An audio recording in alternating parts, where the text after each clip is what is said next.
So a pretty common question I get from you guys in my Discord DMs and whatnot is inquiries about how I'm going about using Ninjago footage in my videos. Now, to the uninitiated on this subject, the obvious response is going to be, yeah, well no duh you use Ninjago footage on your videos, you make Ninjago videos, why wouldn't you do that? Just paste the MP4 onto your Sony Vegas timeline, render it and call it a day. I wish it were that simple, but sadly it's not, because us YouTubers need to deal with the Content ID system. This is a system of bots that scan all of YouTube for footage of certain shows and movies and stuff like that in order to avoid pirated rips of them going onto their website. This sounds like a pretty good system, right? YouTube has historically been in hot water for getting pirates on their website, such as the Viacom $1 billion lawsuit, so getting a ton of bots to do it for you should be a good way to manage the content on the site and ensure that there isn't a huge mass of piracy happening on the website. But there is one big problem with this system.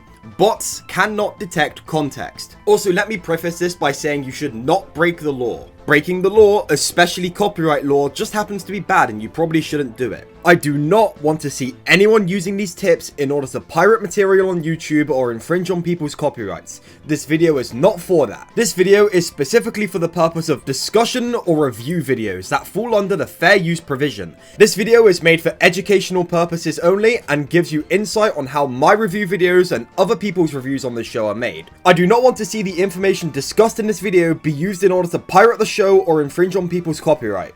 I might have repeated myself a bit there, but I want to make sure that's absolutely clear. Do not steal other people's copyrighted content. If you're going to use the tips in this video, make sure you're doing so under the fair use safe harbor provision. Which is why all the tips I will be sharing with you in this video today are perfectly legal and fall under the fair use safe harbor provision. In fact, using footage outright is perfectly fine. In an ideal world, we shouldn't even have to be using these tips, because using footage in the context of making reviews and discussion of the Ninjago TV series is perfectly fine in the eyes of copyright law, because review and discussion is an important part of the cycle of consuming media. If this law wasn't around, there'd be absolutely nothing stopping spiteful, annoying content creators from going around and striking down everyone who criticizes their work. This is why fair use is an important law. It allows reviews of copyrighted material to exist. But as mentioned before, therein lies the problem. The bots that run the Content ID system cannot detect context. Let's say a bot detects 5 minutes of uninterrupted Ninjago footage from one particular episode. The bot cannot separate a review of that episode from the actual episode itself. As far as the bots running the YouTube Content ID system can comprehend, if you use uninterrupted stretches of footage in these videos, these two may as well be the exact same thing. Now, what you might be telling me is that it's completely boneheaded and there's no legal backing on the YouTube copyright system to take down videos of long stretches of footage if they're not the actual uploads themselves.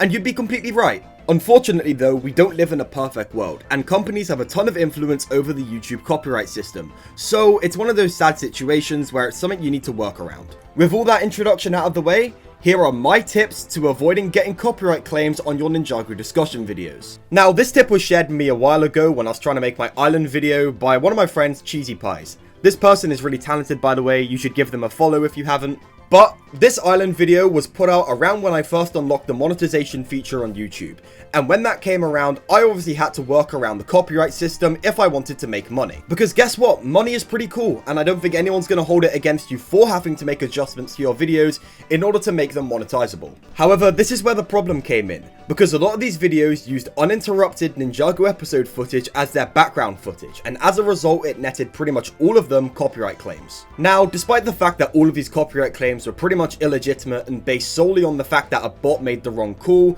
for example this video about Ninjago ending I made a year ago, it uses uninterrupted Ninjago episode footage as background footage while I'm talking. Unsurprisingly, it got a copyright claim pretty quickly. I put a dispute in and now it doesn't have a copyright claim. Most of these claims are ones that anyone would realize are illegitimate as soon as they take an actual look at it. The problem is the dispute process takes a very long time and can take upwards of a full month. And when you get to the point where you have a video that's up for a full month before it gets monetized, you get to the point where you may as well just cut your losses and move on to the next video. So ideally the best solution here is prevention rather than fixing it. Now, probably the safest and easiest way of going about doing this is editing all of your videos like this.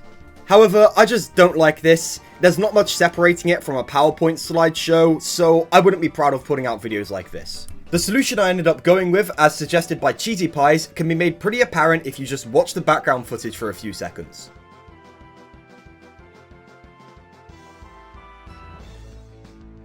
Have you noticed what the difference is? Well, the difference is you need to be constantly cutting. If you hang on a particular scene for too long, the YouTube copyright system will detect it and claim your video. Which is why when you watch the background footage of my videos, you'll probably notice now, rather than using long, uninterrupted scenes from Ninjago episodes as my background footage, I instead use a bunch of short 5-second or so clips. And the results speak for themselves. For example, recently I put out a 2-hour and 30-minute long compilation of some of my old videos. This video did get 2 copyright claims, but not because of the use of Ninjago footage. It was because I used copyrighted music.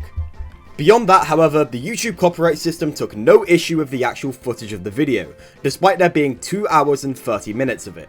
I can attest that this strategy is proven to work based on about a year's worth of content being put out. In this about a year's worth of videos, very few of them actually got any copyright claims because this strategy works. So, do not use long, uninterrupted, minutes-long scenes from episodes as your background footage. Instead, put a bunch of clips in there that all last about 5 seconds or so. Another change you can make to your videos in order to make it more palatable for the Content ID system is to change the size of the video. For example, and you'll probably notice this in my videos more now that I'm showing you it, but rather than presenting your footage like this, maybe present it like this. If the video is smaller, I figure the bot generally assumes that there's less of a chance that you're trying to brazenly pirate full TV episodes or movies, so it seems less harsh on this. I assume this is how reaction channels are able to get away with using so much footage whilst every other channel usually gets copyright claimed.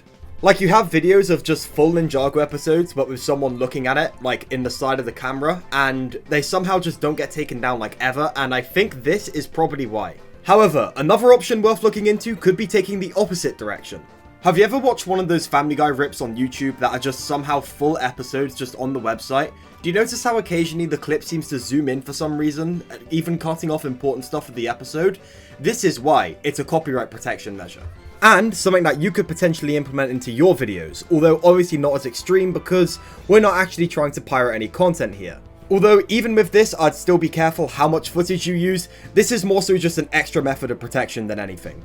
And yeah, those are my tips for using Ninjago footage in your review videos. The process of using footage in your fair use review videos is complicated enough on the YouTube copyright system as it is. So at some point, I really hope to see some copyright reforms on the website, whether it be through YouTube directly, or LEGO loosening their stranglehold on footage a bit. Whatever the case, I hope you found this video to be a fun and educational look into how I and others structure and make our Ninjago reviews on this website. Just for the final time, these tips are not to be used for pirating the show. Breaching other people's copyright is not cool. Also keep in mind, these may not work for everyone, this is just what works in my experience, and these might not work forever.